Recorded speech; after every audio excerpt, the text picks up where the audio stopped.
I have a trailer loaded with bags of dried leaves to make one of the most amazing soil amendments. And it's all free. Join me as I show you 3 easy methods for making leaf mold.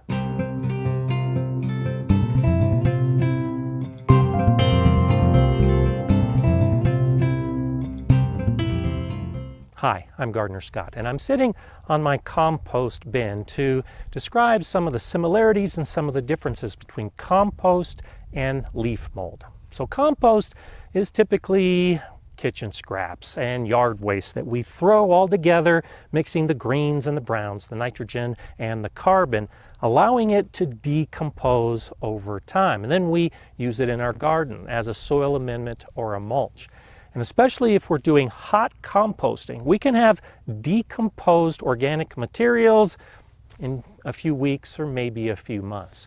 Well, leaf mold is very similar. It's decomposed organic material, but the material is just leaves. And so to make leaf mold, you just need a few ingredients: leaves, air, water, and time. And that's the big difference. We can get compost pretty quickly regardless of how we do it. But leaf mold takes a lot of time. Typically at least 6 months, maybe 2 years. So as long as you've got patience and use one of the methods I'm about to show you, you'll be able to create this incredible soil amendment. But you have to allow time for it to decompose. The first method for making leaf mold is the most natural. You just make a big pile of leaves.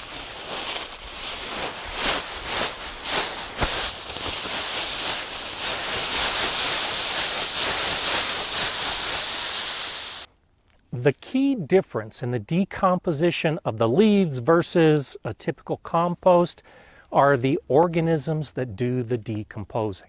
In compost, it's primarily bacteria. Different types of bacteria will break down the organic material. But with the leaves, the bacteria take a back seat, and it becomes primarily fungi that break down these leaves.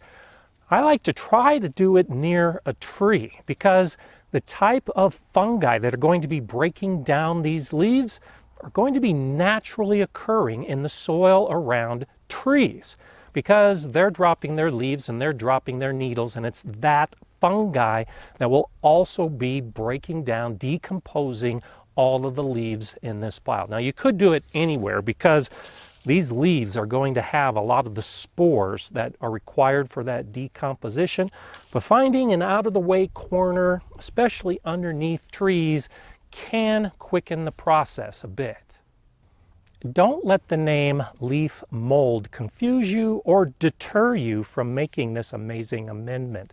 It has nothing to do with mold. You're not going to have a big moldy pile. You might see some of the fungal mycelia, all the little white threads working through the leaves. That's what's decomposing this organic material. And then what you're left with after the great amount of time is a deep, dark, rich material that looks a lot like compost, but it's spongy. And so when you work it into your soil, it acts like millions of little sponges to hold soil moisture. It's especially good in sandy soil. Now, I can just leave the pile at this point and move to the next step, but smaller leaf pieces will decompose faster than whole leaves. So I like to take a shovel and start breaking down the pieces. And you can also step all over it.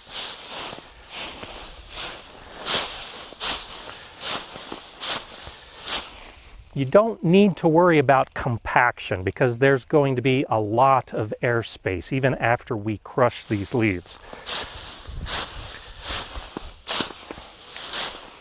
And the volume of this pile is going to decrease by probably at least 75% as all this material breaks down. So after I crush the leaves, after I break them into smaller pieces, I'd like the finished pile to be at least 1 meter square in all directions. Bigger is better.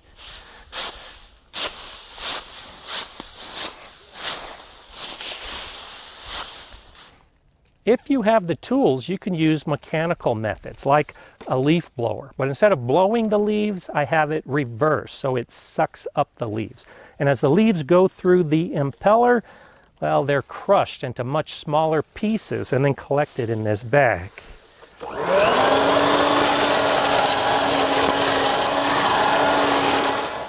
A lawnmower is another great tool for chopping up all these leaves. And so if you're collecting your own leaves and you can just run a lawnmower over the lawn to collect them, do it. And then take all those bagged leaves to start your pile.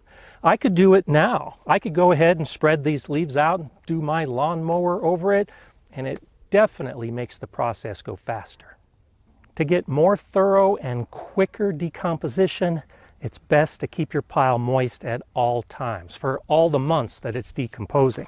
So as you're building your pile, go ahead and wet it. Get it as wet and moist as possible in the beginning. And as you add more leaves,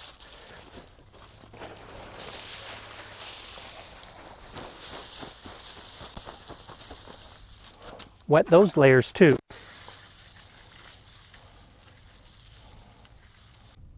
While the open pile is the easiest way to make leaf mold, one of its biggest drawbacks is that it can blow away in the wind. And so, especially in a very windy region like mine, if I have an open pile and I don't keep it moist all the time, those dry leaves are going to blow away in the storms we get throughout the year. So for me, a better solution is to put the leaves in an enclosure.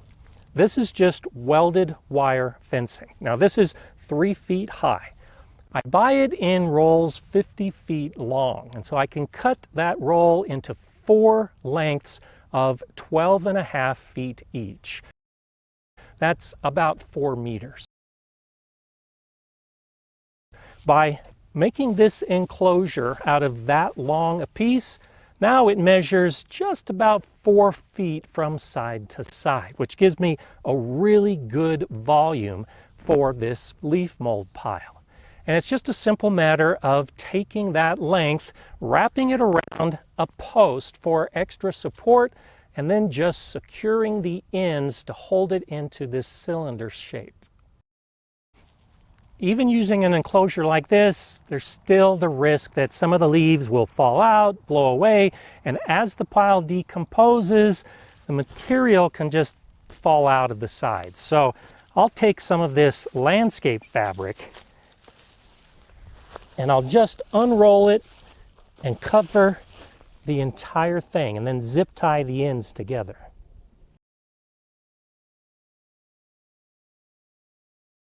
I like to use this landscape fabric, not just to hold everything in, but also this black material will heat up the pile. And that can hasten the decomposition as well. While the fungi are the primary organisms doing the decomposition, there will be bacteria at work as well. And when the bacteria get hot, they make more bacteria, which help keep the pile hot. And that will really help during the cold weather months so that this doesn't freeze solid and stop all decomposition. And periodically through the year, I'll water it just to keep it moist. During the summer, when it's hot and dry, I'll cover it with cardboard or plywood to help hold the moisture in. Before we move to the third method for making leaf mold, let's talk about where you make your leaf mold. Now, with the open pile, I mentioned a back corner underneath a tree is a great spot. But for an open cylinder like this that's enclosed, I like to do it right in the middle of my garden because as this decomposes, some of the minerals and nutrients that are in these leaves will gradually leach into the soil.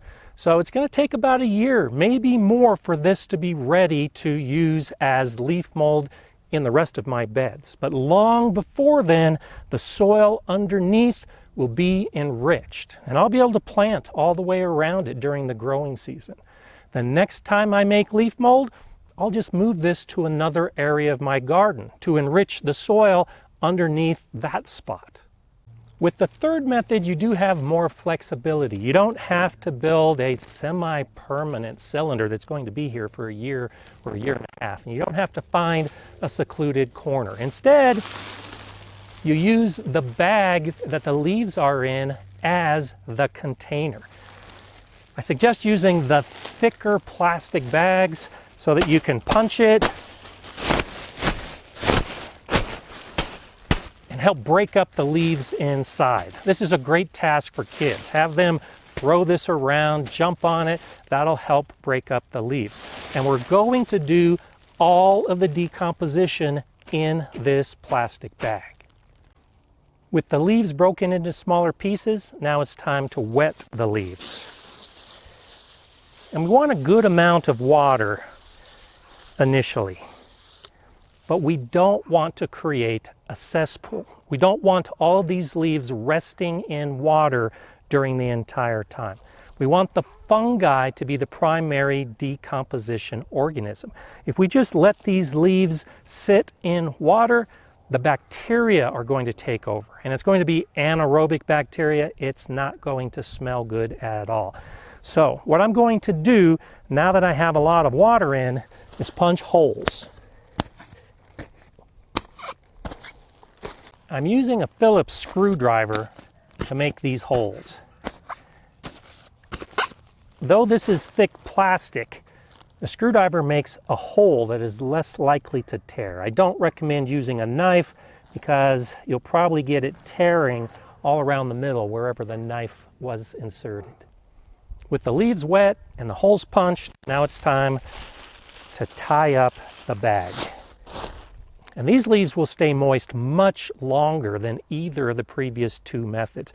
The holes do allow air to go in and out and for the water to drain, but it will stay wet. So periodically, I suggest checking on it just to make sure that the underside isn't smelling and getting rotten and that the top side isn't too dry. And an advantage to this method is that you can move it.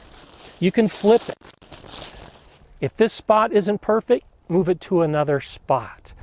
It will also enrich the soil underneath as the water drains. So I'll use bags like this in other areas of the garden before I plant, just to help give a little bit of boost to the soil before I harvest all of the leaf mold. This method may take 6 to 12 months. It tends to be a little bit faster. Flexible, faster, easier, movable. This is a method that a lot of people use.